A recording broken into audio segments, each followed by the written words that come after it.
Here is another quick 9 playthrough here on the channel for you all. The date and the divisions, of course, shown on screen in the thumbnail. Remember to hit thumbs up and subscribe to the channel as well. Timestamps in the description down below, and remember the replays here are from old tournaments, so use the old ball attribute levels, which have now, of course, doubled. Hope you're enjoying Quick 9. Good luck, and remember to tweak according to your clubs and balls and wind angles. Here we go. A par 4 here then, and we do have headwind angle on this one. Going to use a kingmaker, max top spin, 3 bars side spin to the right. So with the APR 4 it is 6 bars of top spin. Obviously a little bit more would get you nearer for your second shot. Giving myself some room for the curl here, so red ring touching the rough, then I'm adjusting this one max plus 10. I do go into overpower 2 rings, so I add 1 ring of overpower on. And then I'm going to go with full curl with my APOC level 4. Perfect ball away. This is going to bounce nicely. We can push it a little bit harder there. We do land a little short of the rough, but we still go down the centre of the fairway very, very nicely. And we want to be in short iron range for our second shot. Drive distance 381.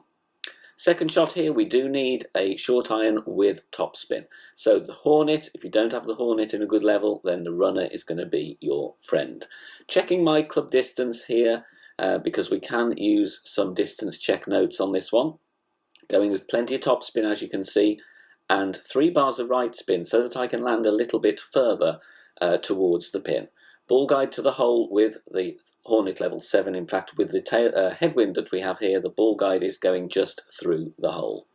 Here I play this one 60% slider with 30% elevation. So 60% on the slider, 30% elevation. Obviously it will depend how far you are away from the green and the pin, so do check your distance. But for me, as a rule, I would play this one true distance plus 30. Drops very nicely with the topspin for an eagle. The par 3s on this course are very tricky, and here is one of them right now. This one is the easiest of the par 3s, but it still is difficult to drop. And you will need to have a couple of looks at the holes here with the different wind directions, especially on these par 3s, to get dialed in, or at least close. Setting up a max distance with the katana here, blue ring touching the rough, playing with some left spin so that I do not risk the rough on the left. And then I'm going to adjust this one max plus 40. Varying ways you can play this hole. You can set up with the ball guide to the hole, play with more elevation, or you can play with less elevation and then have to offset. The choice is yours, this one, but it is a very tricky hole. Quarterback is your friend in headwind scenarios. You will bounce on the second fairway, the one that is connected to the green. Nice speed there, but we just need to adjust a little bit more there to get that one to drop. Par 5 here, and I'm going to bounce directly over to the fairway that you see here in this crosswind scenario. Little bit of topspin and 2 bars side spin to the left. I'm playing with a Titan, obviously. If you want to reduce the wind a little bit further, then Kingmaker is good. APOC 5 is just going to reach over there. If you have lower power drivers, you will need to stretch out, and then once you've adjusted, push up the right number of rings. We are just going to be okay here with our max plus 10 adjustment. I'm going with a little bit of overpower to make sure that I do make it over, because we do adjust in this instance to a lower point. Half a ball of curl to the left, and we are going to clear nicely and roll down the fairway. This is a narrow fairway, so beware of great balls left and right. We don't want to be in the rough. I'd rather play safe and just find the centre of that fairway rather than push it too far.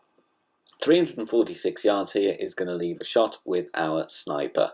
Now we do have a slight headwind angle here, so I'm going to back up a little bit before I add my spin. And here I'm adding top spin, a little bit of side spin to the left, and I'm going to aim just at the pin here with the ball guide. As you can see, it does glitch around a little bit here, so this is a tricky one to get the speed right, but you've still got a chance at an albatross on this par 5.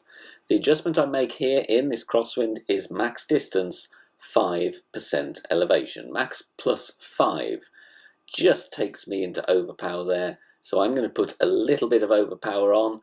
The alternative is, though, of course, to go with more topspin and set up further back from max distance. Perfect ball away, and this one does bounce very nicely and rolls to the pin with a good speed, but just coming in a little bit to the right. So maybe 10% would have been a better adjustment in that scenario. Par 3 here, and a very, very difficult one due to the big drop in elevation from the tee to the green, but also from the island here to the green. Bounce over with your sniper if you do have tailwind. If you do have any form of headwind, then I would suggest going with a driver with a lot of backspin like the Rocket or even Thor's Hammer, and just play for the birdie. This is not a hole-in-one hole, in my opinion. The best chance for that, if you want to try and dial that in, is by going with a very aggressive sand bump with a driver with topspin. Thor's Hammer is a good option there, to be honest, but it is a very risky shot, and it is one you will need to dial in. The adjustment here, max plus 30. I do go with a little bit of curl to the right, and here I'm just looking to get on safely. We are just missing the bunker on the right, which definitely is in play, especially with wind from left to right.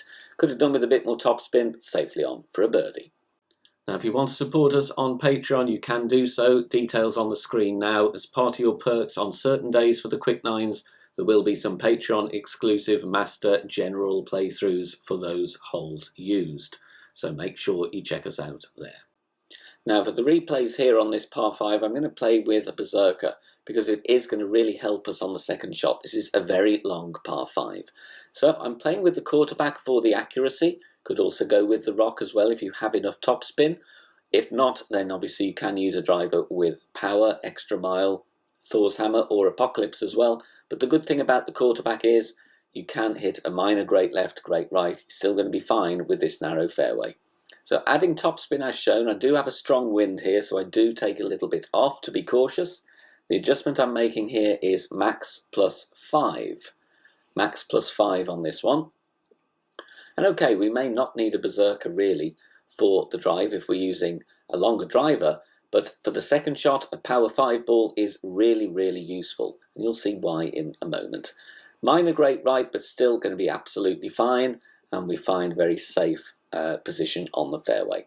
Second shot, regardless of wind direction and wind strength, you are going to need a wood club with distance. I will go with the Big Dog or the Cataclysm, whichever offers you the most topspin. Here, as you can see, I'm playing with almost 8 bars topspin, 1 bar side spin to the left, and we just want to use that topspin to get as close to the green as possible. Pretty much level crosswind here, as we have turned a corner in our direction from the drive, and this is slightly uphill to the green, so we do want to make sure we have as much pace as possible. Once again, I'm going max distance 5% elevation. We do drop down to a slightly lower point, so I'm going to push up slightly here to max. Don't have much room to push up, but I then decide to go with about 1 ring of overpower just to compensate for adjusting down to a lower point. Perfect ball away. Obviously beware a great right. You will get into the bunker most likely, and a great left does risk the rough. But we come very nicely up to the green for an easy wedge for our eagle. Par 4 here, and we do have an eagle to show you on this one. Katana is what I'm using here. Obviously a Kingmaker is good as well. I'm stretching out here as I'm using a Katana. Obviously with a power 3 ball or a better driver you wouldn't need to do that. But I'm adding my top spin, and I want to bounce over and use the right spin and some curl to reach that little patch of fairway to the right of the bunker. The adjustment here is max plus 20, and then I'm going to push up the rings I was stretching out, making sure I'm not going to overdo the push up here, because the tailwind is going to give us a bit of a push and we don't want to land directly into the rough. A ball and a half of curl to the right in this wind angle, no overpower, but we do want a perfect ball, and you will see here this one does bounce over very, very nicely. Definitely didn't want to push up any more than that, but we do clear the rough, and the top spin will take us very nicely down the fairway. Drive distance 392. Here we are going to go with a thorn shot, and I'm going to play from the minimum distance line.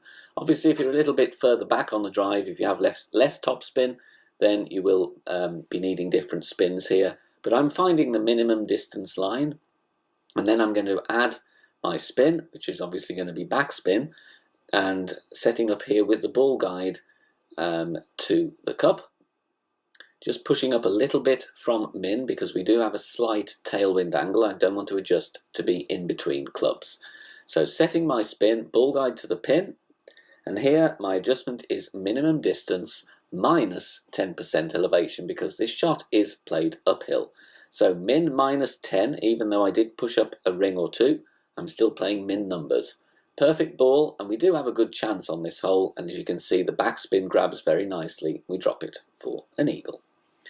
Two options here, which I will describe. Just going to show you the sniper bounce over in tailwind. If you do have any headwind though, you can play a no movement shot with either the rocket or the quarterback, just to the left and above the beginning of the bunker. This is a tricky par 3 here, so add your spins. Again, this is difficult to get the pace right, and hole in one here, if you do grab one here, is going to be very, very good indeed. Max plus 20 is the adjustment here, and if I'm playing the quarterback shot as well, I will be playing that either minimum or medium distance with 20% elevation, because like the other par 3s on this course, we do have a lot of elevation to deal with. Just bouncing before the bunker does come in a bit short, but again, it's going to be a very simple putt for the birdie on this tricky par 3. And now we come to another par 4, and going to go with the Kingmaker here and the Apocalypse, playing aggressively here in the tailwind that we do have. Obviously, if we get a bit more headwind, then we're just going to bounce ourselves over to the fairway on the right, which is just off camera. But tailwind, you can either go full blast with a berserker and go right over there, over the water to the green, or, as I'm doing here, you can just bounce over and set up a grizzly shot instead. Max plus 10 here, bouncing in the centre of that strip of fairway with the right spin that we have, going to add a little bit of right curl as well to make sure we find the final piece of fairway before the water. Half a ball of curl to the right, perfect ball away, and we can actually use yardage notes if we do play this approach for our long iron. So just bounce nicely on the fairway here. Drive distance on this one is 362 yards. From there, going to play with the grizzly using yardage notes, and I'm using here 34% slider and 10% elevation. Applying backspin, and then we are going to set up here with the ball guide just short of the pin, or at least to the front edge of the cup, because we do have tailwind angle on this one. The grizzly is very good. We do want the accuracy and the ball guide. So a little bit of backspin, and then, as I said, playing this one 34% slider, 10% elevation. And then we are going to take our shot, and we do have a good chance with this approach. So if you don't want to spend a berserker, don't want to go full blast and risk the sand or the water or the rough, then this is, I believe, a very reliable approach in this wind angle and offers a good chance. If you are enjoying the free content here on the channel and want to help out and keep everything free, then please consider making a small donation. All donations are gratefully received and help me out here on the channel, as all of the content here is produced for free in my own spare time. You can do that in one of three ways. You can hit the thanks button here on YouTube, you can make a PayPal donation via the link in the description down below, or you can also join us over on Patreon. Details at the end of the video. And onto a par 5 now. Going to show you the conservative route with the rock. Obviously you can go aggressive on the left hand side with a load of topspin. Again, a power 5 ball is good here if you want to go aggressive. But here with a Kingmaker, setting up right side of the red ring touching the rough, and then we just want a couple of bars backspin. Max plus 20 is the adjustment here, using the rock because of the good ball guide and the good accuracy, because we are bouncing over to a narrow patch of fairway. So very nice wind angle here, don't need any curl, just want to focus on hitting perfect, which we do, and this one will bounce over very, very nicely and gets us to the centre of the fairway. Doesn't really threaten the rough on the top, but we are still going to have a very, very nice shot with our distance wood club. Here I am going to use the Guardian level 9 because it offers me good distance and ball guide. Obviously if you don't have Guardian 9, you can go with the Cataclysm or the Big Dog instead. Now I'm adding spin here. I do need to stretch out because I'm a little bit short, so I'm stretching out, looking that I will need like 2 rings of push up here. Make sure your second bounce is clearing the rough, Obviously we do have tailwind here. If you are playing this shot in headwind, you will need to make sure your second bounce is well beyond the rough, because this one is played massively downhill. Max distance, 50% elevation here, max plus 50. And if you're playing this shot, if you're going left-hand side, you will still need at least 40% elevation, and again, a wood club with distance. There is a rough bump here as well if you get distance on your drive going left-hand side, so do bear that in mind. There are a couple of approaches on this hole. We do hit minor great, but we are still going to find ourselves on the green and secure our eagle with a putt. Thanks very much for watching this video here on the channel. If it has helped you in any way, please consider sharing it amongst your friends and clanmates in the game. Join us also on Facebook. Head over there, search for BK Golf Clash and join our free group. Loads of members there sharing shots. Free guides are posted, as well as loads of other great Golf Clash resources. So check us out there. You can join in the discussion and also leave feedback on the game in general. Finally, if you wish to help support the channel and keep the content free for everybody, please consider becoming a Patreon member. The link is in the video description down below. Good luck, see you soon, bye for now.